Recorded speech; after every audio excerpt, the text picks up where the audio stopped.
Alors, bonjour mes chers élèves, bonjour, j'espère que vous allez bien. Alors aujourd'hui, qu'est-ce qu'on va faire? On va essayer de voir la somme de Riemann. Alors, comme un rappel de cours, avant de voir la somme de Riemann, alors le but en général, c'est calculer des limites des sommes des fonctions. Alors, on a dit que une fonction est Riemann intégrable si f est une fonction définie de a, b dans R continue. Alors, on a Sn, cette somme, c'est quoi? C'est p moins a sur n, sigma allant de 0 jusqu'à n-1, ou bien de 1 jusqu'à n, de f de xk. Et c'est quoi xk? C'est a plus k p moins a sur n. Alors, cette somme-là, Sn, c'est p moins a sur n, la somme de f de xk. Alors, cette somme, il tend vers exactement, si on fait la limite de cette somme, lorsque n tend vers plus l'infini, on trouve, c'est l'intégrale de ap, de f de x, t de x, allant de 1 jusqu'à p. Alors, la limite, lorsque n tend vers plus l'infini, de Sn, c'est exactement l'intégrale de cette fonction. Alors, ici, on a p moins a sur n, c'est le pas, c'est-à-dire la longueur de chaque morceau, multiplié fois la somme des f de a plus k b moins a. Alors ici, il existe une subdivision, mais elle est régulière. On a déjà vu, ça veut dire quoi une subdivision régulière? Ça veut dire, subdivision régulière, ça veut dire c'est une subdivision qui subdivise l'intégrale ap en des morceaux qui sont égaux, tels que chaque morceau, la longueur de xk plus 1 moins xk en valeur absolue, c'est exactement p moins 1 sur n. Très bien. Alors, le cas particulier qu'on utilise, cas particulier, si a égale à 0 et p est égal à 1. Alors, dans ce cas, f est une fonction de 0, 1 dans R, toujours continue. Et il existe une subdivision régulière, telle que Sn, la limite, lorsque n tend vers plus l'infini, de Sn, c'est la limite, lorsque n tend vers plus l'infini, de quoi? Alors ici, p c'est 1. Alors c'est 1 sur n. La somme de 0 jusqu'à n-1 de f de a c'est 0, k 1, alors f de k sur n. Alors c'est exactement, c'est égal à l'intégrale sur ap de f de x, t de x. Alors j'espère que c'est aussi clair, parce que c'est aussi facile que vous pouvez imaginer. Alors, il suffit de avoir une fonction continue. Alors la somme de Darboux, c'est cette expression. Alors ici le pas multiplié par la somme de toutes les images des précédents xk. Alors la limite de ça, lorsque n tend vers plus l'infini, c'est exactement l'intégrale. Et ça sert à calculer des limites. Alors, on va voir quelques exemples ici. Vous attendez. Alors, maintenant, on va voir quelques exemples de la somme de Darboux. Alors, calculer la limite des sommes suivantes. Alors ici, on a la somme de n sur n carré plus k au carré, de k allant de 1 jusqu'à n. Alors ici, pour calculer cette somme, pour calculer la limite de cette somme, alors qu'est-ce qu'on va faire?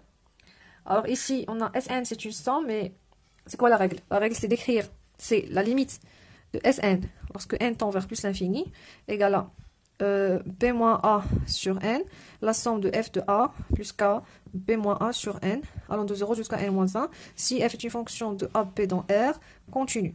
Alors c'est ça la règle. Alors il dit que la limite de Sn, c'est exactement l'intégrale de a et p, de f de x, t de x, lorsque n tend vers plus l'infini. Alors c'est ça la règle. Alors on va essayer de chercher ici ça.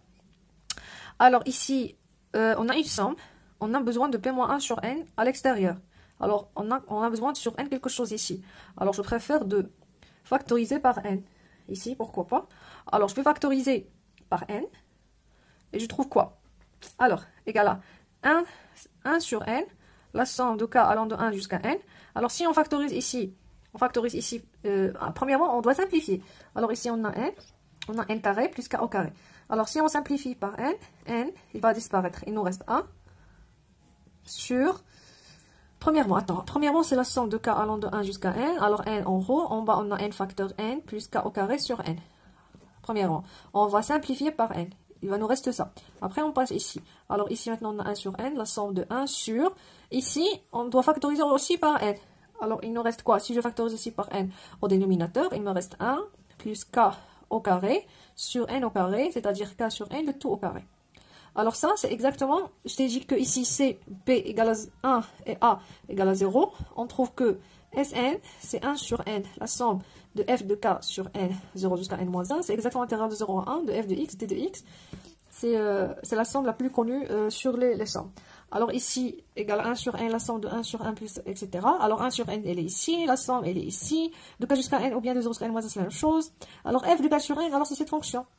Alors je pose la question, c'est quoi là cette fonction ici? Alors c'est clair, alors c'est l'intégrale de 0 à 1, f de x, c'est-à-dire 1 sur 1 plus x au carré, t de x. Alors c'est évident que c'est l'arc tangente de x entre 0 et 1. Mais ici, c'est pas sans égaux. Mais en passant à la limite, c'est-à-dire lorsque n tend vers plus l'infini, cette limite égale à celle-là, à cette intégrale. Alors c'est l'arc tangente 1 moins l'arc tangente 0. L'arc tangente 1, c'est pi sur 4 moins l'arc tangente 0, c'est déjà 0. Est-ce que c'est clair?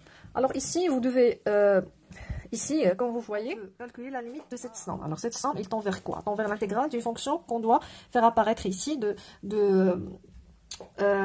une fonction qu'on doit apparaître sous la forme f de k sur n.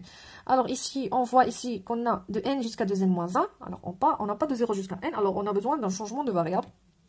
Ici, alors on pose k' égale à k moins n. Alors k moins n égale à 0. Alors pour k' égale à 0, on veut avoir si k' égale à 0, c'est-à-dire k moins n égale à 0.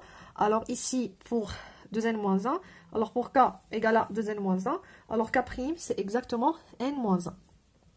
De 1 sur, alors ici on a k, c'est k' plus n. K' c'est quoi? C'est k' plus n, plus ce n, ça c'est 2n plus k'.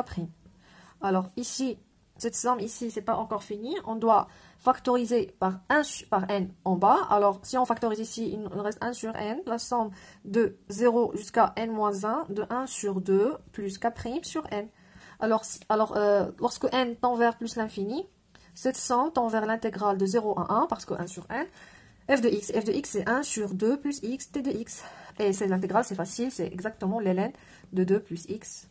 Lorsque allant de 0 jusqu'à 1, alors c'est ln de 2 plus 1, c'est 3, moins ln de 0, c'est 2, alors c'est ln 2.